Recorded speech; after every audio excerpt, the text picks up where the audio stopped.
इसमें 2 रिटर्न होते हैं हर महीने जो अपन लोग जनरली करते हैं। पहला कौन सा हो गया? इसमें क्या डालते हैं और दूसरा क्या होता है?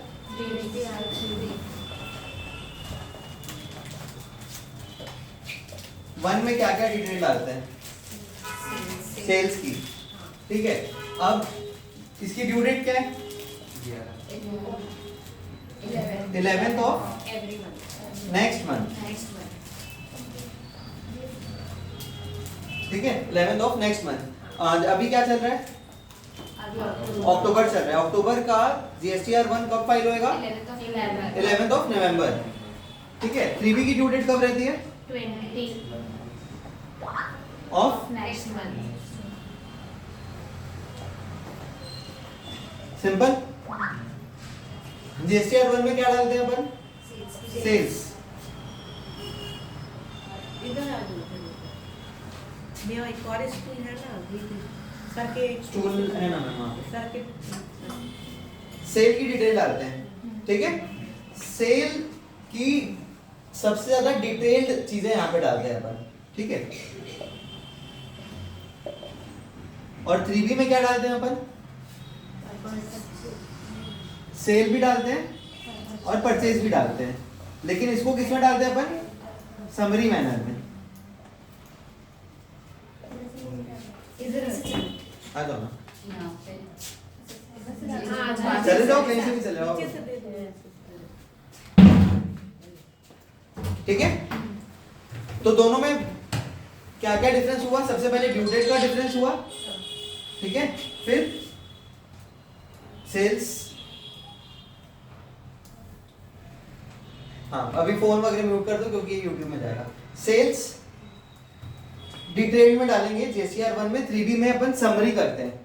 टोटल सेल कितना हुआ एक लाइन में, जैसे भाई पिछले महीने की सेल कितनी हुई थी? 1 लाख रुपए, बस खत्म। परचेज कितना था? 90,000, फिनिश। ये हो गया 3B। इंपॉर्टेंट क्या है 3B में?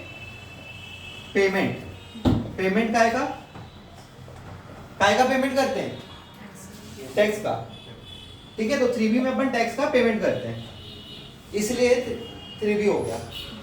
अब पहले अपन जीएसटीआर 1 की डिटेल डिस्कस करेंगे, उसमें क्या क्या डालते हैं, फिर 3B की डिटेल डिस्कस कर लेंगे। इसको रख करो मैम, काइंड सर।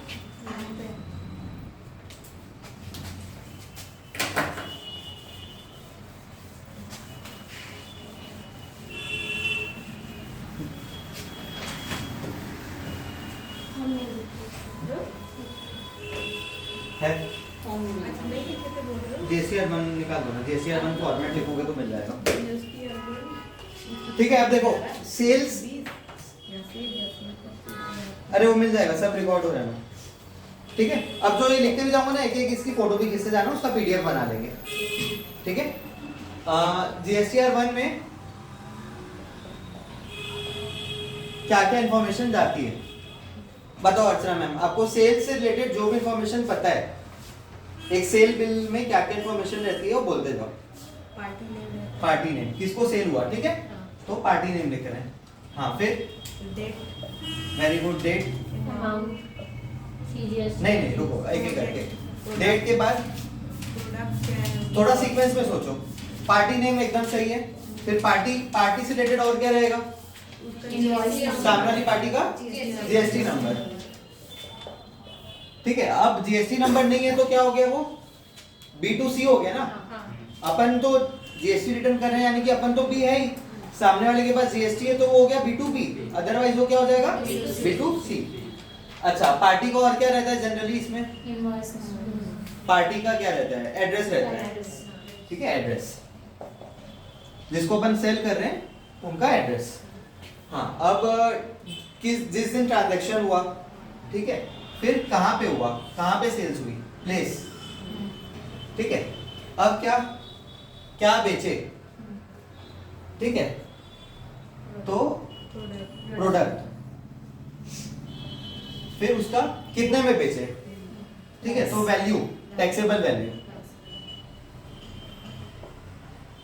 फिर क्या टैक्स लगा? CGST SGST या फिर IGST, क्या टैक्स लगा उसमें, और टोटल वैल्यू। टोटल वैल्यू क्या होता है, टैक्सेबल वैल्यू, और ये तीनों टैक्स वाले को जोड़ देंगे तो टोटल वैल्यू आ जाएगा। ठीक है। प्रोडक्ट से रिलेटेड एक और चीज, दो चीज, वेरी गुड, HSN और quantity of product, 1 kilo 2 kilo 1 ton 2 ton quintal. ठीक है, तो क्वांटिटी हो गया और HSN। HSN क्या होता है सबको पता है, हाँ, हर एक प्रोडक्ट का एक कोड होता है, क्लियर, वो कोड को क्या बोलते हैं, HSN। ठीक है, बाय। और क्या डिटेल रहती है सेल रिलेटेड, सोचो।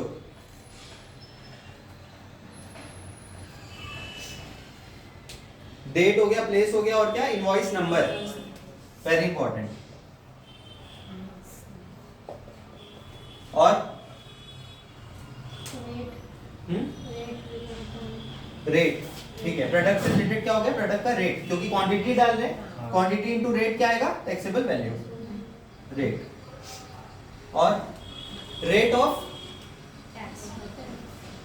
टैक्स, जो कि डिराइव किससे होता है, HSN वैल्यू से। अगर जब अपन कहीं HSN लिखते हैं तो उसमें कितना रेट ऑफ टैक्स है वो अपने आप कैलकुलेट कर लेता है।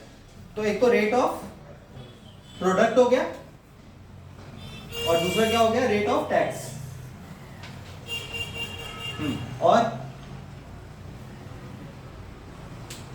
और क्या रहता है GSTR 1 में,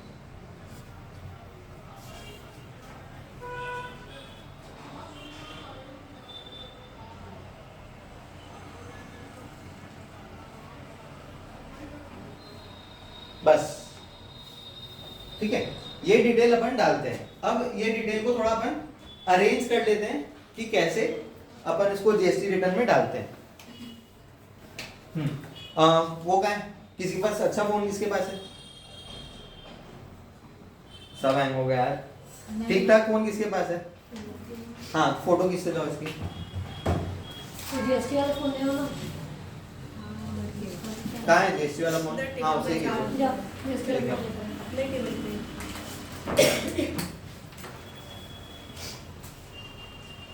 अब अपन जो रिटर्न फाइल करते हैं वो अपन क्या करते हैं, एक एक्सेल का टेम्पलेट रहता है, ठीक है, उसमें ये सब डिटेल डाल देते हैं। फोटो किससे लाना इसकी, बन गए तो चालू हो जाएगा, चार्ज तो थोड़ा सा चार्ज है, आपके फोन से खींचो। जल्दी जल्दी, यही फ्रेम आना चाहिए, कोशिश करो।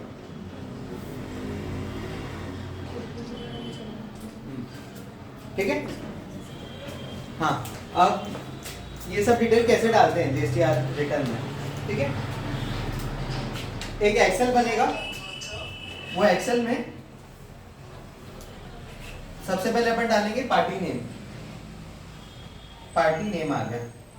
एक्सेल को डाउनलोड कहाँ से करेंगे, एक्सेल को डाउनलोड करेंगे कंप्यूट GST में, GSTR 1 में टेम्पलेट रहता है, वो टेम्पलेट में ऐसा फॉर्मेट रहता है, कंप्यूट GST, पार्टी का नाम ओपन कर लेंगे, ठीक है, ठीक है, फिर पार्टी का नाम ओपन करेंगे, वहां पे GSTR 1 का ऑप्शन रहेगा, वहां पे टेम्पलेट रहेगा, सिंपल। टेम्पलेट में पहला कॉलम क्या करेगा, पार्टी नेम, दूसरा कॉलम क्या रहेगा, पार्टी का GST नंबर, तीसरा कॉलम क्या रहेगा, डेट, ठीक है। तो पार्टी नेम हो गया, GST नंबर हो गया, एड्रेस नहीं डालना पड़ता है, क्यों नहीं डालना पड़ता है, क्योंकि उनका GST नंबर डालते हैं तो वो अपने आप GST की वेबसाइट फैच कर देती है। डेट भी हो गया, प्लेस, ठीक है। तो अब प्लेस क्या रहता है, प्लेस में ना स्टेट रेलेवेंट है, दुर्ग भिलाई जरूरी नहीं है, दुर्ग और अगर दी नागपुर है तो यहाँ पे IGST लगेगा, CGST SGST नहीं लगेगा। तो जो सामने वाले का GST नंबर है ना, छत्तीसगढ़ का रहेगा तो किससे शुरू होएगा, 22 से, और कहीं का रहेगा तो वो कोड बदल जाएगा, तो वो कोड से ही अपने आप वो पता कर लेता है कि वो छत्तीसगढ़ का है कि नागपुर का है। तो ये प्लेस भी हो गया GST नंबर से ही। तो GST नंबर से क्या क्या हो गया, प्लेस हो गया और एड्रेस हो गया, इनवॉइस नंबर डालना पड़ेगा, ठीक है। प्रोडक्ट का नाम ही डालना पड़ता है, प्रोडक्ट का क्या डालना पड़ता है, HSN, ठीक है। फिर क्या डालना पड़ता है, टैक्सेबल वैल्यू, ये टीवी लिख दिया मैंने, टैक्सेबल वैल्यू। फिर उसके बाद सिंपल है CGST, SGST, IGST, या तो C और S रहेगा या IGST रहेगा, और टोटल वैल्यू अपने आप को कैलकुलेट कर लेगा। उसको आप खाली भी रहने दोगे टोटल वैल्यू को तो कोई इशू नहीं है, ठीक है। तो ये पूरी चीजें हो गई। हाँ, HSN नंबर भी डाल दिया अपन ने। रेट ऑफ प्रोडक्ट ये डालना पड़ेगा, रेट और क्वांटिटी, ठीक है। अच्छा, अब ये एक्सेल अपन को भर के किसमें अपलोड करना है, कंप्यूट GST में। फिर कंप्यूट GST किसमें अपलोड कर देगा, GST की वेबसाइट में, ये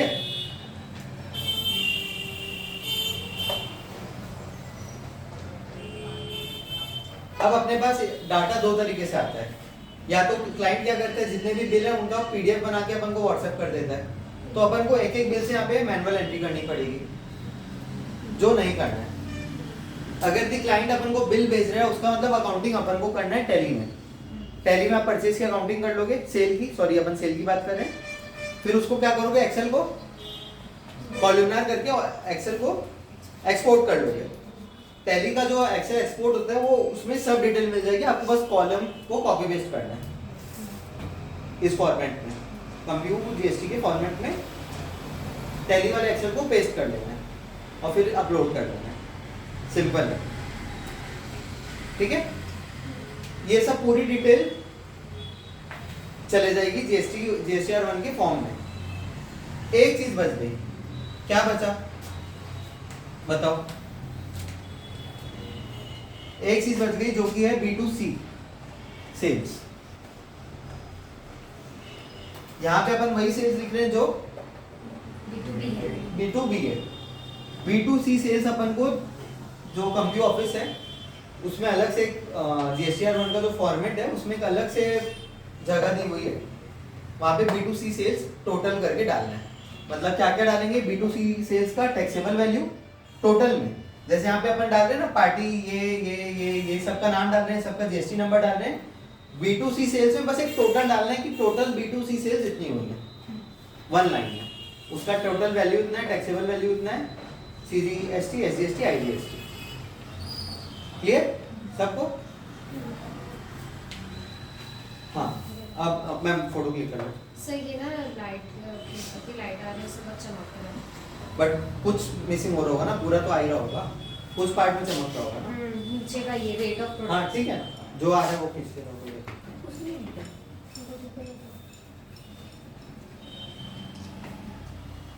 ठीक है,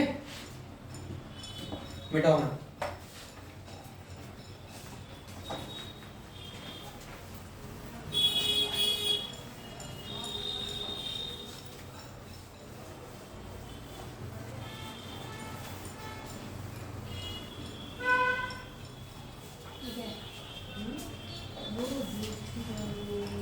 एक चीज और बच गई किसके लिए, ओ साइलेंस।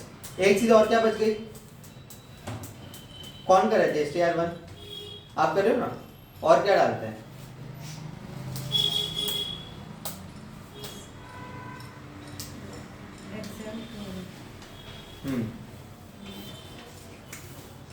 एग्जाम सेल्स, अभी तो अपन सबके सामने टैक्स लिखे हैं। एग्जाम सेल्स का भी एक उसमें टेबल नंबर रहता है जहाँ पे बस एक वैल्यू आएगी कि टोटल एग्जाम सेल्स कितने की हुई, ठीक है। एग्जाम सेल्स लिख देते हैं। इसमें टैक्स लिखेंगे क्या अपन, CGST, SGST? नहीं लिखेंगे क्योंकि उसमें लगता ही नहीं है टैक्स। क्लियर। एक चीज और बच गई है जिसको बोलते हैं इनवॉइस समरी। ये क्या है, अपन इनवॉइस नंबर तो डाल ही रहे हैं, उससे वो सॉफ्टवेयर क्या करता है कि जैसे अपन अभी कब अक्टूबर का रिटर्न करेंगे नवंबर में, अक्टूबर में इनवॉइस नंबर 117 से लेकर इनवॉइस नंबर 125 इतने इनवॉइस पर डे। तो टोटल कितने इनवॉइस हुए? 17, 18, 19, 20, 9। 17 को इंक्लूड करना है ना। टोटल 9 इनवॉइस सेल के हुए। तो एक अलग से टेबल है जिसमें अपन को समरी बताना है कि 117 से 125 तक के सेल के इनवॉइस हुए, जो कि टोटल इनवॉइस होते हैं 9। अब अगर यदि कोई एक कैंसिल हो गया था, यानी कि मान लो 120 वाला अपन बिल तो फाड़ दिए, फिर बाद में क्लाइंट आके बोल दिया कि मेरे को नहीं चाहिए आपसे प्रोडक्ट, तो अपन को इनवॉइस कैंसिल करना पड़ेगा। तो अलग से कैंसिल्ड इनवॉइस का खाचा है जहां पे अपन लिखेंगे कि एक इनवॉइस कैंसिल हुआ और वो इनवॉइस नंबर कौन सा है? 120। ठीक है, ये एकदम सिंपल है GSTR 1। इसमें अपन ने काय की डिटेल डाली? बस सेल की। परचेज की कोई बात हुई क्या? नहीं हुई। मिटाओ मैं। अब देखो अपन सेल करें और सामने वाली पार्टी का क्या डालें? GST नंबर डालें। तो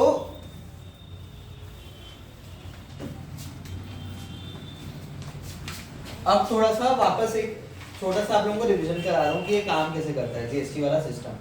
GSTR 1 की ड्यू डेट क्या है? 11 नेक्स्ट GSTR 1 की ड्यू डेट क्या है? 11 ऑफ नेक्स्ट मंथ। 13 तारीख को GSTR 2B बन जाता है। कैसे बनता है 2B? क्या होता है पता है? 2B क्या होता है कितने लोगों को पता है? 2A कितने लोगों को पता है? 2B आपको नहीं पता शाश्वत? तो बोल क्यों नहीं रहे हो? क्या होता है बोलो? श्योर नहीं था मतलब। हाँ ठीक है, बोलो ना। परचेज डिटेल्स मतलब जो भी ड्यू डेट से पहले जो फाइल हो जाता है उसमें 2B में दिखता है, और जो ड्यू डेट के बाद फाइल होता है वो 2 में दिखता है, लेकिन जो 2B में दिखता है वो 2A में भी दिखता है। करेक्ट। हाँ, आपको पता है 2। आप वो वीडियो ध्यान से नहीं देखे क्या इसके पहले वाला? देखियो सर, तो उसमें तो पूरा एक्सप्लेन कर रहा हूँ मैं, और एकदम देसी भाषा में एक्सप्लेन कर रहा हूँ। देखियो कितने बार देखे हो? 2 बार देखिए बस। वापस देखो आप उसको। मतलब वो एकदम किसी बच्चे को भी वो वीडियो दिखाओगे तो समझ आने वाली चीज है। पेज में बना बना हाँ, के बताया था। हाँ। आप वो देखियो। तो उसमें तो बताया था मैम, आपको भी नहीं पता? तो बोलो क्या होता है? तो वो तो एक कोई एग्जाम होएगा तो जो टॉपर लिखा है वही वाला आंसर। बताओ क्या होता है? बोलो ना मैम, क्या प्रॉब्लम है? जो ड्यू डेट से पहले करते उसको 2B बोलते हैं। नहीं, बोलो मैम आप। मतलब 11 तारीख लास्ट डेट है, तब तक जो भी चीज उसमें हमने सेल वाले में फिलअप कर दिए वो चीज उसमें दिखेगी, और Very उसके good. बाद वाला जो है हाँ। वो अगर 13 के जैसे हाँ, लास्ट डेट की बात हाँ। करते हैं तो वो चीज उसमें शो नहीं होगी, वो अगले 2A में दिखाई पड़ेगी। 2B में। हाँ। देखो सबसे पहले एक चीज आप लोगों को बोल देता हूँ, जो मैं वीडियो डाल रहा हूँ उसको बार बार देखो, और खासकर जिनको समझ नहीं आ रहा है, याद नहीं रह रहा है, क्योंकि मैं सेम चीज वापस बता रहा हूँ, कुछ भी अलग नहीं बता रहा हूँ। और वो मेरे को ऐसा मतलब लगता है कि वो वीडियो में बेस्ट तरीके से कई बार बार एक्सप्लेन कर रहा हूँ। ठीक है, तो वो वीडियो को बार बार देखो आप लोग। ठीक है, और नोट्स भी बनाओ। GSTR 1 में अपन ने जिनको सेल किया था, अपन ने उनका GSTR नंबर डाला था। ठीक है, अब एग्जांपल लेते हैं। किसको किसको समझ नहीं आया था? आपको आया? पूजा, आपको आया? शारदा में समझ? शारदा और कौन? रीमा। पूजा ने बेचा किसको? शारदा को। और पूजा ने किसको बेचा? और किसको बेचा? आपको आया अनन्या मैम समझ? अनन्या मैम को। ठीक है, और चाहिए मेरे को लोग। टिकेंद्र को बेचा। सब लोगों के पास GST नंबर है। ठीक है, पूजा ने 11 तारीख के पहले GST रिटर्न फाइल कर दिया। उस GST रिटर्न में पूजा ने क्या क्या डाला होगा? सबसे पहले डाली होगी क्या? पार्टी नेम, ठीक है, जीएसटी नंबर, तो सबका नाम आ जाएगा। कितने लोगों का नाम आएगा? शारदा रीमा, अनन्या, टिकेन, 4 लोगों का नाम आएगा, 4 लोगों का जीएसटी नंबर आएगा, फिर वो सब पूरी डिटेल जो मैं बताया था। 4 लोगों का जीएसटी नंबर डाला है, ठीक है। अब अपन समझते हैं यहाँ पे अनन्या मैम पूजा से तो परचेस करी थी, लेकिन एक और सेलर था, कौन? शाश्वत, उसने भी अनन्या मैम को सेल किया था, ठीक है। एक और सेलर कौन है? फातिमा, उसने भी अनन्या मैम को सेल किया था। और तीनों ने, पूजा ने, फातिमा ने, शाश्वत ने, तीनों ने अपना जीएसटीआर 1 फाइल कर दिया। कब फाइल कर दिया? 11 तारीख के पहले तीनों ने। और तीनों ने अनन्या मैम का जीएसटी नंबर अपने जीएसटीआर 1 के रिटर्न में डाला है। क्लियर? ठीक है। अच्छा, अब अनन्या मैम को एक स्टेटमेंट मिलेगा जो कि जीएसटी की वेबसाइट में ही बन जाता है। वो स्टेटमेंट को क्या बोलते हैं? To B. वो टू बी में पता है क्या लिखा रहेगा?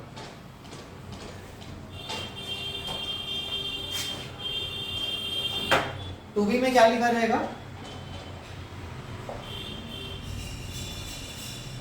अनन्या का नाम रहेगा वो सबसे ऊपर, अनन्या का जीएसटी नंबर लिखा रहेगा और लिखा रहेगा सबसे पहले पूजा का जीएसटी नंबर। पूजा ने क्या बेचा था अनन्या को? सीजीएसटी, एसजीएसटी या आईजीएसटी? और कौन बेचा था? फातिमा ने बेचा था अनन्या को। फातिमा का GST number, CGST, SGST, IGST. और कौन बेचा था? शाश्वत ने। ये स्टेटमेंट 13 तारीख को अवेलेबल हो जाता है, ठीक है। 11 तारीख तक सब अपना रिटर्न फाइल करते हैं। एक्चुअली 13 तारीख एक जो क्वार्टरली रिटर्न होता है ना, उसकी ड्यू डेट 13 तारीख रहती है, इसलिए वो 2 दिन का टाइम एक्स्ट्रा है। 14 तारीख को ये अवेलेबल होता है, 13 नहीं 14 को। क्लियर हो गया? अब अनन्या मैम के पास एक ये जो चार्ट है, ये अनन्या मैम का क्या दिखा रहा है? टू बी इसका नाम है। इसमें दिख क्या रहा है? समझ क्या रहा है पढ़ के? अनन्या मैम को ये चार्ट मिला, इसमें लिखा है कि पूजा से अनन्या मैम ने परचेज किया कि सेल किया? परचेज किया है। सेल कौन बोला? परचेज किया है। परचेज किया कि सेल किया? अर्चना मैम, परचेज किया हमने। किसने परचेज किया? मैडम किससे परचेज किया? पूजा से, फातिमा से। तो एक प्रकार से परचेज का स्टेटमेंट दिख रहा है ये। अनन्या मैडम ने कितना परचेज किया है स्टेटमेंट दिख रहा है, ठीक है। ये 14 तारीख को अवेलेबल हो गया अनन्या मैम के पास। अब शुरुआत किससे हुई थी? जीएसटीआर 1 से, जो कि 11 तारीख को सबने फाइल किया। 14 को सबको अपना अपना 2B मिल गया। अब जीएसटीआर 3B की डेट कब है? 20, ठीक है। अब देखो मैं इसकी फोटो खींच लूं। वैसे फोटो कुछ इसमें है नहीं, बता दो फटाफट बताओ।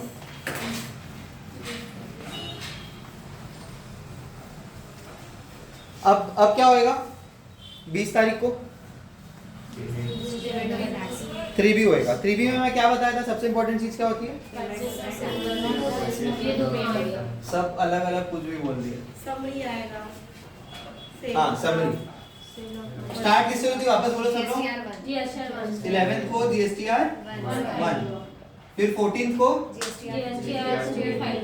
2B फाइल नहीं हुआ, जनरेट हुआ। जीएसटीआर 1 फाइल हुआ, 2B जनरेट हुआ। और 20th को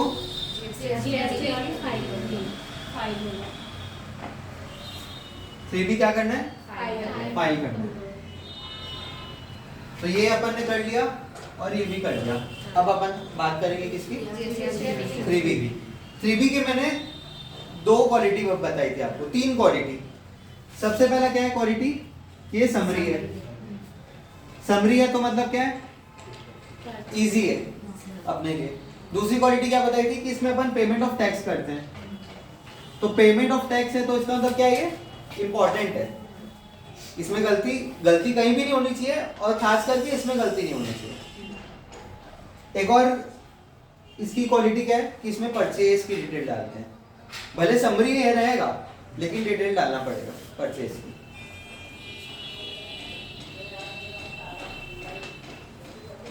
ठीक है, अब देखो 3B का मैं एकदम देसी स्टाइल में फॉर्मेट बना रहा हूं।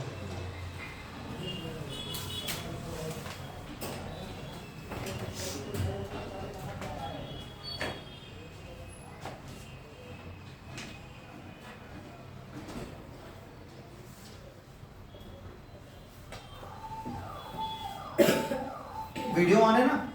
यस ऑन है ना?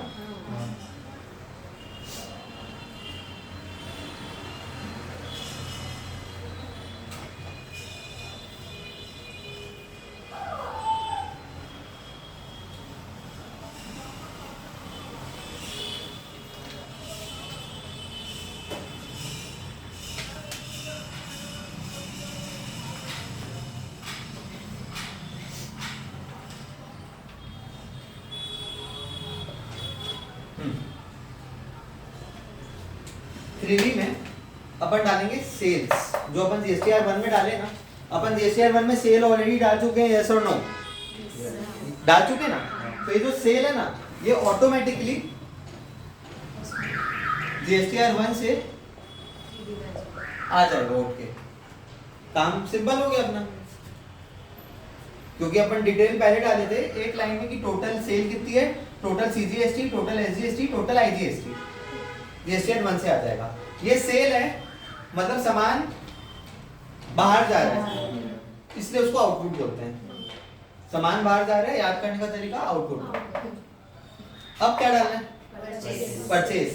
परचेज के लिए एक स्टेटमेंट बना था 2B, जो अपने आप जनरेट हुआ था। इसकी डिटेल कहां से आ जाएगी? Automatic 2B। ये भी इजी हो गया, ये भी अपने आप आ गया। ये क्या है? इनपुट। क्यों इनपुट है? क्योंकि सामान कहाँ आ रहा है? टिकेंद्र अपने पास अपने आपसे पूछा मैं, कहाँ से आ रहा है? परचेज परचेज करें तो सामान अपने पास आता है, इसलिए उसको इनपुट बोलते हैं। तो आप सोचो एकदम सिंपल हो गया ना, अपने आप सेल की डिटेल जीएसटीआर 1 से आ गई, अपने आप परचेज की डिटेल जीएसटीआर 2B से आ गई। ये दोनों का डिफरेंस जो रहता है उतने का अपन को टैक्स का पेमेंट करना पड़ता है। ठीक है, अब आप लोगों को बता देते हैं कि ये क्यों हो रहा है। जो डिफरेंस है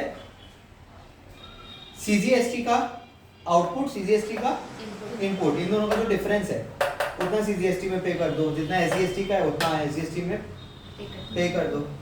अब ये क्यों करना पड़ता है एक बेसिक बता देते हैं। ये हो गया आप लोगों का simple video on how to file GST returns. ठीक है, इसमें बस फिर चेकलिस्ट डिस्कशन करना है। आप लोग रेडी हो रिटर्न फाइल करने के लिए? आ जाएगा।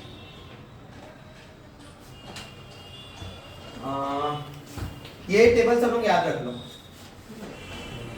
सब लोग बोलो tax equal to output minus input. वापस बोलो tax equal to output minus input equal to tax. ये याद कर लो। ठीक है, अब ये क्यों हो रहा है ये मैं बता रहा हूँ।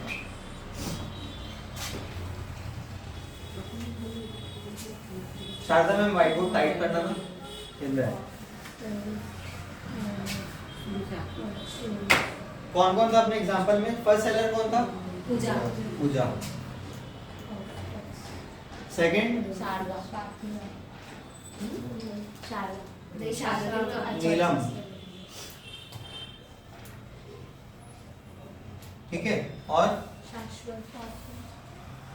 नहीं टिकेंद्र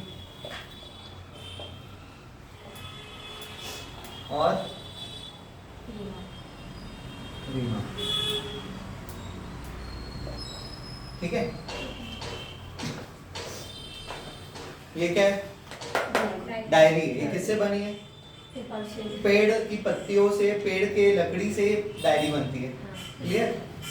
पूजा ने ये डायरी बनाई, अपने यहाँ पेड़ उगाई, ठीक है, काम है पूजा, और अपने यहाँ मशीन वगैरह लगा के ये डायरी बनाई, ठीक है, और ये बेच दी किसको? नीलम को। कितने में बेची? 45 रुपए, ठीक है। इसको लिख देते हैं अपन 100 रुपए में बेची, ठीक है। अभी आप मान के चलो सब लोगों के पास जीएसटी नंबर है, ठीक है। अब पूजा की ये बनाने में कितना रुपए लगा होगा पूजा को बनाने में? अरे यहाँ हो गए, कुछ भी बोल दो। 50 नहीं, और 30 रुपए लगा होगा, ठीक है। मैन्युफैक्चरिंग कॉस्ट कितने की है? 30, ठीक है। तो अब मोदी जी देखेंगे कि यार पूजा तो प्रॉफिट कमा ली, 30 में बनाई और 70 रुपए प्रॉफिट कमा ली, तो मोदी जी बोलेंगे कि इनकम टैक्स दो, इनकम टैक्स देना पड़ेगा, वो आप दे देना। फिर मोदी जी बोलेंगे कि आप बेचे भी तो इसमें भी टैक्स दो, ठीक है, इनडायरेक्ट टैक्स दो। इनकम टैक्स मतलब डायरेक्ट टैक्स, ये इनडायरेक्ट टैक्स। तो मोदी जी बोलेंगे पूजा को कि इसमें 18% टैक्स है, डायरी में 18% टैक्स मेरे पास जमा करो। तो पूजा बोलेगी ठीक है, 100 का 18% कितना होता है? हाँ 18 ही हुआ ना, 18 रुपए में आपके पास जमा कर दूंगी, क्लियर। लेकिन ये 18 रुपए मैं अपनी जेब से थोड़ी जमा कर दूंगी, मैं तो नीलम से ले लूंगी। तो नीलम ने कितने का पेमेंट किया? 118 का पेमेंट कर दिया। नीलम ने खरीदा कितने में? 118 में खरीदा है, लेकिन एक्चुअली में नीलम ने ये जो 18 रुपए है ना, इसको नीलम को छूट मिल जाएगी। जो इनपुट बोला था ना, आउटपुट माइनस इनपुट। अब नीलम ने ये 100 रुपए की डायरी जो नीलम खरीदी थी वो बेच ली किसको? कितने में? 200 रुपए में, 200 में सीधा, छोटा मोटा खेल ही नहीं, 200 में बेच रही है। फिर मोदी जी बोलेंगे क्या, डायरी तो वही है, सेम है, 18% टैक्स है, तो आप 200 रुपए का 18% टैक्स जमा करो। कितना होता है 200 का 18%? 36 रुपए जमा करो।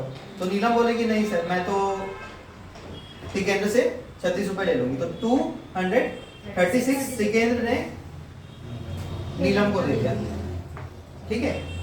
अब देखो, सब ध्यान दो, नीलम के 2B में क्या दिखेगा?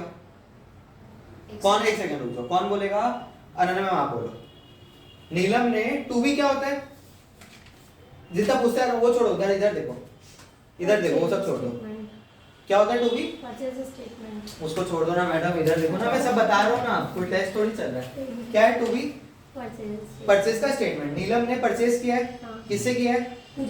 पूजा से किया है। कितने में? 118 रुपए में। हाँ, उसमें टैक्सेबल वैल्यू कितनी है? 18।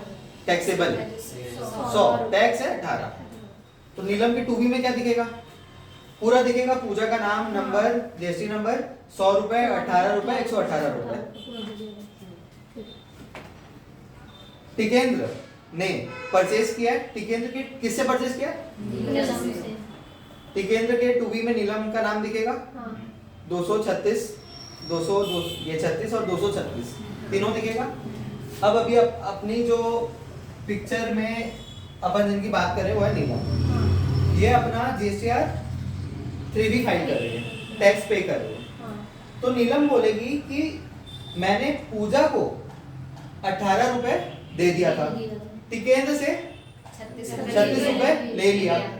अब मैंने रूल क्या बताया था आप लोगों को, बोलो सब लोग।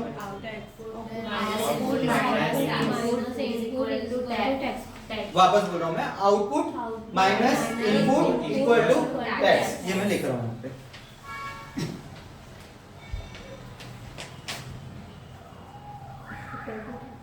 Equal to tax. नीलम का आउटपुट क्या है? नीलम ने जब बेचा, टिकेंद्र को बेचा, आउटपुट 200 रुपए टैक्सेबल वैल्यू, और आउटपुट टैक्स कितना हुआ? 36। बेचने में जब अपन ने जो टैक्स लिया सामने वाले से, वो हो गया आउटपुट टैक्स 36। नीलम का इनपुट यानी कि परचेज कितना है? 18 रुपए। दोनों का डिफरेंस 18 रुपए टैक्स। ठीक है, अब देखो पूजा ने नीलम से 18 रुपए लेके जमा कर दिया था मोदी जी के पास, तो ये 18 रुपए मोदी जी के पास गया, और ये 18 कौन जमा करेगा? और नीलम। 18 प्लस 18 कितना होता है? 36। ये जो 36 है और ये जो 36 है, ये दोनों मैच खा रहे हैं। यानी कि क्या हो रहा है, जब 100 रुपए का 18% का जो टैक्स था, 100 रुपए का जब सामान था, ये डायरी कहाँ गई? ये डायरी जब 100 रुपए की बिक रही थी, तो जो टैक्स था 18 रुपए, वो पूजा ने जमा कर दिया। फिर जिसने प्रॉफिट लिया, नीलम में 100 रुपए का प्रॉफिट लिया, 100 में बेचा, 200 में बेचा, 100 रुपए का प्रॉफिट लिया, उसका 18% 18 रुपए किसने जमा करा? नीलम ने। क्या ये कैलकुलेशन है? 36 रुपए वो ली टिकेंद्र से, 18 रुपए पहले जमा कर चुकी थी, वो माइनस कर दी, 18 रुपए और जमा कर दी। सिंपल? ओ मैडम, सिंपल? तो आज की डेट में अगर यदि ये 200 में बिक रहा है, 200 का 18% कितना होता है? 36 रुपए। 36 रुपए मोदी जी को मिल गए, लेकिन अलग अलग लोगों ने दिया। आधा किसने दिया? पूजा ने, आधा नीलम ने दिया। ठीक है, अब वापस से सेम एग्जांपल अपन रिपीट करते हैं। टिकेंद्र ने किसको बेचा? अब कितने में बेचा? टिकेंद्र बोला कि नहीं मैं 400 में बेचूंगा। 400 में बेचा, 400 का 18% कितना होगा? 72। कौन बोला? Very good, very good. ठीक है, 472। ठीक है, टिकेंद्र, अच्छा क्योंकि टिकेंद्र बेच रहा है फटाक से कैलकुलेट कर लिया। ठीक है, तो रीमा ने कितना रुपए दिया टिकेंद्र को? 472। अब अपने पिक्चर का हीरो कौन है? टिकेंद्र। अब अपन टिकेंद्र की बात करेंगे। टिकेंद्र खरीदा कितने में? 200 में खरीदा। जो खरीदते हैं उसको क्या बोलते हैं? खरीदते जो टैक्स बटाते हैं उसको क्या बोलते हैं? Input tax. टिकेंद्र जब खरीदा, टिकेंद्र खरीदा और टैक्स भी बटाया, साथ में नीलम को दिया ना 36 रुपए, इसको क्या बोलते हैं? टिकेंद्र के लिए इनपुट है और नीलम के हिसाब से आउटपुट है। समझ रहे हो ना? टिकेंद्र इनपुट टैक्स कितना बटाया? 36। ये मैं टिकेंद्र का लिख रहा हूँ 36। रीमा ने टिकेंद्र को टिकेंद्र से खरीदा, टिकेंद्र का आउटपुट, टिकेंद्र ने बेचा रीमा को आउटपुट कितने में बेचा? 472 में, और आउटपुट टैक्स कितना था? 72। ठीक है, वापस सेम गणित, output minus input equal to tax. क्या टैक्स आया? 36। ठीक है, अब आप देखो एकदम मोदी टोटल आज की डेट में डायरी कितने की बिक रही है? 400 की। उसमें से टैक्स कितना आ रहा है? 18% 72। ठीक है, अब देखो 18 किसने पे करा था सबसे पहले? पूजा ने। उसके बाद 18, अब ये 36 कौन पे कर रहा है? टिकेंद्र ने। ये कितना होता है? 72।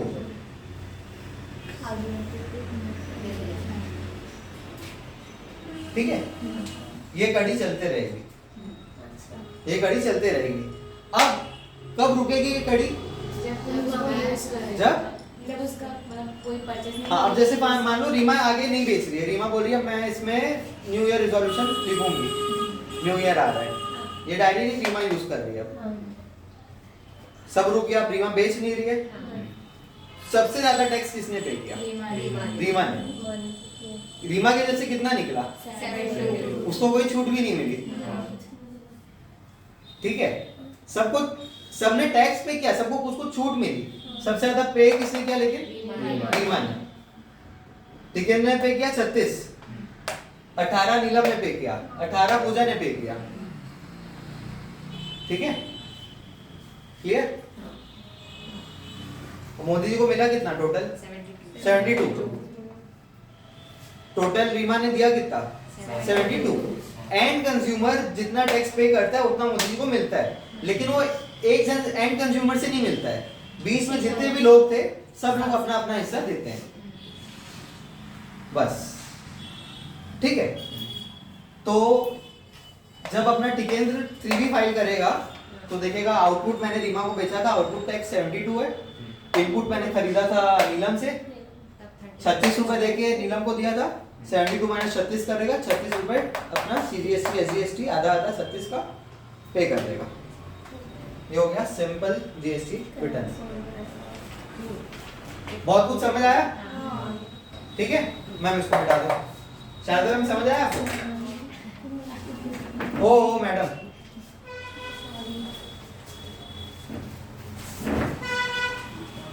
अब अपन बात करेंगे क्या है कि सबसे इंपॉर्टेंट चेकलिस्ट। ये चेकलिस्ट क्यों बनी है?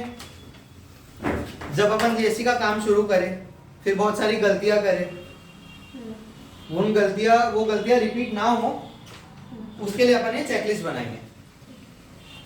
इन सभी चीजों को अपन को ध्यान में रखते हुए अपना काम करना है।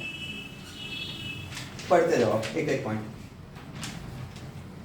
वीडियो में multiply forms ask the client to send different email and separate Excel for each form. सब ध्यान से सुनो, सबको आगे पीछे GST का काम करना है। पहला पॉइंट ये लिखा है, अपना कोई ऐसा क्लाइंट है अगर यदि जिनके 2-3 बिजनेस है, फॉर एग्जांपल आनंद किया, ठीक है, उनका एक पल्सेस की फर्म है, एक ट्रांसपोर्ट की फर्म है और एक एजेंसी है। अकाउंटेंट एक है, अकाउंटिंग एक ही जगह होती है। तो वो पहले क्या करते थे, ईमेल में अपने ग्रुप का नाम क्या है, तिरुपति ग्रुप, ईमेल में ग्रुप का नाम लिख देते थे और तीनों का GSTR 1 का डाटा, 3B का डाटा, 1 का 3B का 1 का 3B का एक साथ भेज देते थे एक ही ईमेल में, ठीक है। लेकिन जो पहले रीमा मैडम थी हमारे यहाँ, वो क्या करती थी, तिरुपति ट्रांसपोर्ट को डाल दी तिरुपति पल्सेस में, तिरुपति पल्सेस को डाल दी ट्रांसपोर्ट में, और हो गया बंटा धार, है ना। तो ये गलती ना हो इसके लिए अपन को ये ध्यान देना है कि कोई भी अगर जी ऐसा क्लाइंट है, जैसे आपके में क्या जलाराम वाले 3 ग्रुप है, आप भी भेज रहे हो डाटा, तो 3 फर्म का 3 अलग अलग ईमेल जाना चाहिए, एक ईमेल नहीं जाना चाहिए, ठीक है। दूसरी चीज क्या ध्यान देना है, जो सब्जेक्ट आ रहा है ना, ईमेल कौन करता है, क्लाइंट अपन को। अपन क्लाइंट को एकदम क्लियर इंस्ट्रक्शंस देना है कि सर आप क्या लिखोगे, फर्म का नाम, मंथ, GST, रिटर्न, डाटा, क्योंकि बाद में ढूंढने पे, नहीं तो जनरली क्या होता है पता है, कई अकाउंटेंट लोग क्या लिख देंगे, फर्म का नाम, डाटा, बस, कौन से महीने का है वो नहीं पता, है ना, GST का है वो भी नहीं पता, क्योंकि अपन बाद में क्या सर्च करते हैं, फर्म का नाम लिखते हैं, GST लिखते हैं, 1 साल बाद, 2 साल बाद, 3 साल बाद अगर अपन डाटा सेव नहीं हुआ है प्रॉपर, अपन सर्च करें तो वो मिलता नहीं। फिर क्लाइंट को क्या इंस्ट्रक्ट करना है कि सर फर्म का नाम लिखो, महीना भी लिखो सब्जेक्ट में, GST डाटा, कम से कम इतना लिख के भेजो। मैम फोन आ रहा है बॉस का, एक बार बाहर जाके अटेंड कर लो, ठीक है। अगला पॉइंट पढ़ो ma'am. Also ask them to specify subject line GSTR return, firm name, month name, year. Year, यहाँ पे मैंने मंथ बोला, ईयर नहीं बोला। अब मैम मंथ अपन नहीं आपको ही पढ़ना है ना, मंथ वो लिख देगा, ईयर नहीं लिखेगा तो बाद में फिर कंफ्यूजन होएगा, 2022 का है कि 23 का है। तो 2 चीज अभी अपन ने चर्चा कर ली, सिंगल ईमेल आना चाहिए एक फॉर्म के लिए और सब्जेक्ट प्रॉपर लिखा रहना चाहिए। क्लाइंट जितने भी क्लाइंट है सबको इंस्ट्रक्ट करना है, कोई भी क्लाइंट से डाटा व्हाट्सएप पे नहीं लेना है, क्योंकि व्हाट्सएप उड़ जाता है। क्लाइंट अगर जी व्हाट्सएप में भेजा, आप कहाँ से आने बन, वो 15 बिल भेजे अपन को, अपन ने रिटर्न फाइल कर दिया। अब अगले महीने बोलेगा कि मैम आपने तो 15 ही बिल डाला है जबकि 18 बिल थे, फिर और अपना तो व्हाट्सएप में कभी खुलता है नहीं खुलता है, वो डाटा उड़ जाता है, इसलिए क्लाइंट को क्या बोलना है, मेल करो। पढ़ो मैम अगला पॉइंट क्या है? Save the bill in the respective month folder under purchase sale folder with numbering of each bill. अब मान लो ये तो क्या है, कई क्लाइंट अपन को एक्सेल बना के भेजते हैं जो अकाउंटिंग करते हैं, जिनके अकाउंटेंट है। कई क्लाइंट क्या करते हैं, बस बिल की फोटोज डाल देते हैं, बिल की फोटोज, ठीक है। तो ये बिल को प्रॉपर सेव करना है। जैसे आज आप देख पा रहे हो कंसर्न इलेक्ट्रिकल्स का कि एक नोटिस आई है जिसमें मैम अभी 2017 का परचेज का जो बिल था कंसर्न इलेक्ट्रिकल्स का वो देख पा रही है और वो अभी अपने काम आ रहा है। जितने भी बिल है सबको प्रॉपर उस मंथ में सेव करना है। हर साल का जीएसटी का फोल्डर है, जैसे 2023-24 में जीएसटी का फोल्डर है, जीएसटी के अंदर रिटर्न करके फोल्डर है, रिटर्न के अंदर सब क्लाइंट का अपना अपना फोल्डर बना हुआ है। क्लाइंट के अंदर 12 फोल्डर है, हर महीने का एक एक फोल्डर है। अब जैसे अभी अपन अक्टूबर का रिटर्न नवंबर में करेंगे, अक्टूबर फोल्डर में जितने भी बिल आए ये पूरे बिल आपको सेव करना है अक्टूबर फोल्डर में। सेव तो कर लोगे, अब बिल की नंबरिंग करना है, 1 2 3 4 5 6 जितने भी बिल है रीनेम करके नंबर करना है, ठीक है। वापस पढ़ो मैम यही वाला point. Save the bill in respective month folder under purchase and sale folder with numbering of each bill. Clear? एक चीज में छूट गया मेरा, सब साल के अंदर जीएसटी वाला फोल्डर है, जीएसटी के अंदर रिटर्न वाला फोल्डर है, रिटर्न के अंदर इंडिविजुअल क्लाइंट का नाम है, क्लाइंट के अंदर महीना है, 12 महीना है, फिर महीने के अंदर परचेज का अलग रहना चाहिए फोल्डर और सेल का अलग रहना चाहिए। परचेज के अंदर पूरे परचेज की 01 02 03, सेल के अंदर 01 02 03, ये सेव करना है, बहुत जरूरी है। पढ़ो ma'am. WhatsApp confirmation in group WRT number of bill and series of bill. अब मान लो किसी क्लाइंट ने 10 बिल भेजा अपन को, सेल बिल भेजा, अपन ने फाइल कर दिया, फिर बाद में क्लाइंट आता है 1-2 महीने बाद कि मैंने तो 11 बिल दिया था आपको, आपने 10 ही डाला है। तो इसमें अपना क्या हो रहा है, टाइम वेस्ट हो रहा है। अपन ढूंढेंगे, उनको दिखाएंगे कि सर आपने तो 10 ही भेजा था। इस चीज को रोकने के लिए अपन ने क्या करा है, जैसे ही अपन ने सेव किया अपन को समझ आ गया कि परचेज के 10 बिल है, सेल्स के 15 बिल है, ये अपन को उनको लिख के व्हाट्सएप करना है उनके ग्रुप में कि सर आपने October month GSTR data, total purchase bill 10, total sale bill 15, ये उनको लिख के डाल देना और नीचे लिखना है क्या, प्लीज कंफर्म। वो कंफर्म करे तो ठीक, नहीं करे तो ठीक, लेकिन अपना काम क्या है, उनको मैसेज डाल देना कि भाई हम तो बता देते कि सर हमको इतने बिल मिले, हम इतने बिल का रिटर्न फाइल करना है। Next, One single Excel sheet for a year with tab for each month. ठीक है। अब वापस बता रहा हूँ, हर साल का फोल्डर है, उसके अंदर जीएसटी का है, फिर रिटर्न का है, रिटर्न के अंदर क्लाइंट है, क्लाइंट के अंदर 12 महीने, एक एक्सेल बाहर रहेगा। 12 महीने में सब अपन इनवॉइस सेव करते हैं, एक ही एक्सेल में वर्किंग होगी, ठीक है। वो एक्सेल में क्या रहेगा, 12 टैब रहेंगे, अप्रैल मई जून जुलाई अगस्त, ऐसा 12 टैब रहेंगे, ठीक है। अभी 12 टैब में क्या क्या डाटा रहेगा, अपन अगर ये टैली का डाटा है तो जो सेल का डाटा है उसको यहाँ पे ला लेंगे, उसके नीचे जो परचेज का एक्सेल है वो ला लेंगे, ठीक है। और क्या, जो रूल क्या बताया मैं, output minus input equal to tax वाली वर्किंग रहेगी, ठीक है, एक एक्सेल में जिसके अंदर 12 टैब रहेंगे। Next, Month wise folder for data. Fixed format as specified. हाँ ये फॉर्मेट है, ये बना हुआ है, मास्टर फोल्डर में सेव है, और मंथ वाइज फोल्डर रहना चाहिए उनके बिल वगैरह सेव करने के लिए। Next, Check and update ECL and E-cash ledger in monthly. हाँ मिटाओ मैम इसको। जीएसटी के पोर्टल में इलेक्ट्रॉनिक क्रेडिट लेजर और कैश लेजर रहता है। कैश लेजर क्या होता है, कैश डिपॉजिट कर रहे हैं पेमेंट ऑफ हाँ, तो हो सकता है पिछले बार टैक्स आया था उनका 10 और उन्होंने 15 पटा दिया हो, तो 5 रुपए जमा हो कैश लेजर में, ठीक है। इलेक्ट्रॉनिक क्रेडिट लेजर क्या होता है, जहाँ पे आईटीसी शो होता है। अब आईटीसी शो कैसे होता है,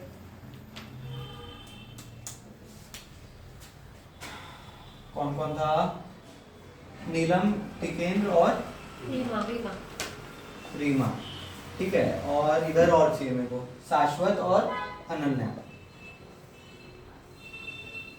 ठीक है। टिकेंद्र ने नीलम से परचेज किया, शाश्वत से परचेज किया, अनन्या से परचेज किया, 3 सामान ले लिया, बेचा एक ही रीमा को, एक ही सामान बेचा, 2 सामान उसके पास रखा हुआ है, ठीक है। टिकेंद्र के 2B में ये तीनों का नाम दिखेगा, है ना। टिकेंद्र जब 3B करेगा ना, तो टिकेंद्र का आउटपुट क्या है? रीमा ने जितना टैक्स टिकेंद्र को दिया, टिकेंद्र का आउटपुट हुआ, वो मान लो कितना हुआ? 72। चलो याद है 72, ठीक है। टिकेंद्र का इनपुट कितना हुआ? 3 पार्टी से लिए, ठीक है। मान लो ये तीनों से पहले में लिया है, मतलब 100 रुपए में लिया है, 18 कितना हुआ? 54, ये इनपुट हो गया उसका, ठीक है। और वो आउटपुट अपन कम करते हैं, वो उसको बेचा था मान लो 200 में, 200 का कितना होता है? 18%, 36। अब बोलो क्या रूल है अपना? बोलो रीमा क्या बोले? Output minus input equal to tax. तो यहाँ आउटपुट कितना है? 36। इनपुट कितना है? ये दोनों का डिफरेंस कितना हुआ? कितना हुआ बोलो? ठीक है, -18। तो क्या मोदी जी 18 रुपए देंगे अपन को? मोदी जी बोलेंगे कि भाई आपने खरीदा ज्यादा है, बेचा कम है, 18 रुपए आपने ज्यादा जमा करके रखा है, तो ये आपके किस में दिख जाएगा? आई इनपुट टैक्स क्रेडिट लेजर, 18 रुपए जमा हो गया इसका। अब मान लो टिकेंद्र अगले महीने फिर बेचा, खरीदा कुछ नहीं है, अगले महीने कुछ नहीं खरीदा, बस बेचा एक 200 रुपए में, तो कितने का बेचा? एक सामान बेचा किसी को 200 रुपए में, तो उसमें टैक्स कितना आएगा?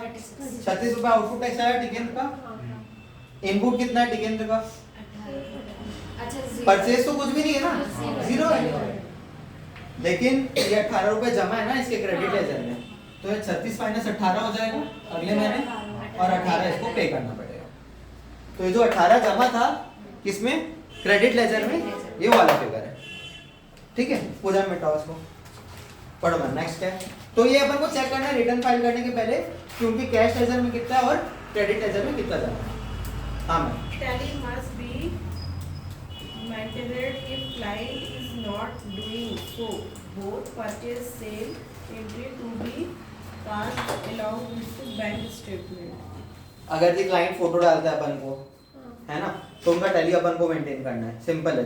जो भी जीएसटी रिटर्न कर रहे हैं, अपने जीएसटी वाली टीम में ही अकाउंटिंग वाले भी रहेंगे, वो अकाउंटिंग करना है। अकाउंटिंग काय की करना है? कंप्लीट परचेज चाहिए, परचेज की अकाउंटिंग का बेसिस क्या रहेगा? बिल और टू बी। सेल करना है, सेल का बेसिस क्या रहेगा? सेल बिल और बैंक स्टेटमेंट, साथ साथ में कंटिन्यू होते रहना चाहिए। Next, In input section under to be status, video on है? write to be if the invoice appear in the month and if not. वापस पढ़ो कंटिन्यू अच्छे से। In input section under to be status, हाँ, write to be if the invoice appearing in the month, in that month. ठीक है, रहने दो। Next, Update type. नहीं ये इंपॉर्टेंट है। अब देखो वापस ध्यान दो सब, बहुत इंपॉर्टेंट कंसेप्ट, इधर ध्यान दो सब। हाँ, टिकेंद्र, अनन्या, अर्चना, रीमा, शाश्वत। टिकेंद्र ने क्या किया? परचेज किया, अनन्या से भी, अर्चना से भी, रीमा से भी, और किससे? शाश्वत से भी। अनन्या ने अपना जीएसटी रिटर्न फाइल कर दिया, अर्चना ने कर दिया, शाश्वत ने कर दिया, रीमा ने नहीं किया। रीमा सो रही थी जब रिटर्न फाइल करना था, तो रीमा सो रही थी। तो टिकेंद्र की 2B में किसका किसका नाम दिखेगा? रीमा का नाम नहीं दिखेगा। तो जितना 2B में दिख रहा है उतना ही इनपुट टिकेंद्र ले सकता है, समझ आया? टिकेंद्र 4 जन से खरीदा है, चारों ने मान लो चारों को टिकेंद्र ने 18 रुपए टैक्स दिया था, लेकिन अब तो 3 ही 18 दिखेगा, 18 इंटू 3 कितना होता है टिकेंद्र? ठीक है ना, एक 18 रुपए मिसिंग है, उड़ गया। तो टिकेंद्र क्या करेगा, रीमा को कॉल करेगा, बोलेगा मैडम आपने तो अपना GSTR1 फाइल ही नहीं करा है। फिर रीमा अपने सीए को फोन करेगी कि सर फाइल नहीं हुआ है, सीए बोलेगा मैम आप डाटा ही नहीं दियो, फिर डाटा देगी रीमा, फिर वो फाइल होगा। लेकिन ये कब फाइल हो रहा है? 14 तारीख के बाद, क्योंकि 14 तारीख को 2B बन गया है। तो ये तो जब 14 तारीख के बाद इस पीरियड में कभी भी जब GSTR1 फाइल हो रहा है तो वो अगले महीने के 2B में दिखेगा। समझ आया? क्योंकि ड्यू डेट के बाद फाइल मतलब होगा ना। अभी मान लो नवंबर 14 नवंबर के पहले जितने भी GSTR1 फाइल हो गए, 11 डेट है ना GSTR1, हाँ, 11 नवंबर के पहले जितने भी GSTR1 फाइल हो गए तो वो नवंबर महीने के 2B में दिखेगा। लेकिन अगर यदि 11 के बाद अपन GSTR1 फाइल करते हैं तो वो जनवरी में दिखेगा। नहीं मैम दिसंबर में दिखेगा। फाइल अभी करे तो अगले महीने में दिखेगा, दिसंबर की 2B में दिखेगा। अब दिसंबर की 2B में टिकेंद्र मान लो 2 जन और से परचेज किया था, लाइफ ब्रांड अरे तो बहुत बेकार क्वालिटी में आ रहा है, ठीक है चलो कोई नहीं। हाँ क्या बोल रहा था मैं? हाँ किससे परचेज किया टिकेंद्र ने? क्या नाम है? नीलम और फातिमा, ये 2 नए लोगों से टिकेंद्र ने और परचेज कर लिया और ये दोनों ने अपना रिटर्न फाइल कर दिया। ठीक है, तो 2B में किसका किसका नाम दिखेगा? रीमा, नीलम और फातिमा, 3 नाम दिखेगा। अब जब नवंबर का 3B फाइल किया होगा ना टिकेंद्र, तो वो इतना ही इनपुट लिया होगा, ये जो रीमा का इनपुट है वो नहीं लिया होगा। और जब दिसंबर का फाइल करेगा तब रीमा का भी इनपुट ले लेगा। एकदम सिंपल लग रहा है। अब आएगा थोड़ा सा जादू। जादू ये है कि टिकेंद्र है ना अपने सीए को बिल तो चारों का दे देता है। रीमा ने बेचा, अपना GSTR1 फाइल नहीं किया, लेकिन बिल तो टिकेंद्र को दे दी थी। टिकेंद्र ने चारों बिल अपने सीए को दे दिया। अब सीए के पास बिल दिख रहे हैं 4 और 2B में नाम दिख रहा है 3। अब सीए पड़ गया दुविधा में कि मैं 3 का इनपुट लूं कि जो बिल है उसका इनपुट लूं। ठीक है, तो सीए को क्या करना चाहिए, जो 3 है उसी का इनपुट लेना है। ठीक है, और जो एक इनपुट नहीं दिख रहा है उसको छोड़ दो। फिर अगले महीने यहां दिख रहा है तो उसको यहां जो नवंबर की वर्किंग थी वहां इनवॉइस तो चारों के नाम लिखे रहेंगे, लेकिन जो 2B में नहीं दिख रहा है उसका टोटल नहीं होएगा इनपुट के लिए। फिर जब दिसंबर में दिख रहा है तो यहाँ आके लिख दो दिसंबर मंथ में दिख रहा है और दिसंबर में उसका इनपुट ले लो। ये वही पॉइंट लिखा हुआ है, आप पढ़ो ना, अच्छा मैं तो पढ़ी थी और आप पॉइंट वापस पढ़ो। In input section under एक 2B, सेकंड, सब ध्यान से सुनो, जोर से बोलो। in input section under 2B status write 2B if the invoice appear in that month and if not then mark it with a red color. Next month check for that invoice. If it appear then write name of month in which it appear, यानी कि क्या करना है आपको, आपके पास अपन तो अपने पास bill आते हैं, इनवॉइस आते हैं, 2B अपन डाउनलोड करते हैं, चारों बिल को अपन एक्सेल में ला लिए, फिर 2B से मैच करते जाना है। जो 2B में दिख रहा है उसके सामने 2B लिखते जाओ, 2B लिखते जाओ, 2B लिखते जाओ। एक नहीं दिख रहा है उसको रेड मार्क कर दो। अब ये अपन को पता नहीं अगले महीने दिखेगा कि नहीं, कोई गारंटी नहीं है। अगले महीने अगर यदि दिख गया तो यहाँ अगले महीने का नाम लिख दो और अगले महीने उसका इनपुट ले लो, finish, very simple. Next point पढ़ो। update type of ITC full eligible or partly eligible or blocked.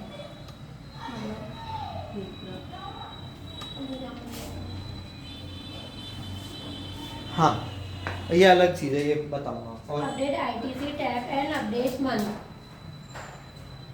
और Full file table for HSN and document issued for all. Exempt plus taxable plus credit note kindly of supply. एक एक ये वाला point वापस पढ़ो, एक एक करके रोकते जाना point point. File table for HSN हाँ, and document. देखो क्या होता है, अपन सेल का डाटा डालते हैं लेकिन मोस्टली गलती क्या होती है, एचएसएन की डिटेल डालना भूल जाते हैं, छूट जाते हैं। वो गलती बिल्कुल भी नहीं होनी चाहिए। एचएसएन की समरी बना के डालना पड़ता है, वो डालना है। Next. And document issued for हाँ all. बस, डॉक्यूमेंट इशूड मतलब जो मैं बताया था ना कि इनवॉइस की भी समरी डालनी पड़ती है। इनवॉइस नंबर यहाँ से लेकर यहाँ तक, total number of invoice issued sale वाली, फिर कोई बीच में कैंसिल हुई है तो ये इनवॉइस कैंसिल हुआ है, ये डालना जरूरी है। और फिर नेक्स्ट क्या है, Exempt plus taxable credit note. हाँ एग्जाम्प्ट सेल्स है, वो भी कई बार मिस हो जाता है। एग्जाम्प्ट सेल्स का एक फिगर डालना पड़ता है, वो डालना है। क्रेडिट नोट भी मिस हो जाता है, वो भी डालना है।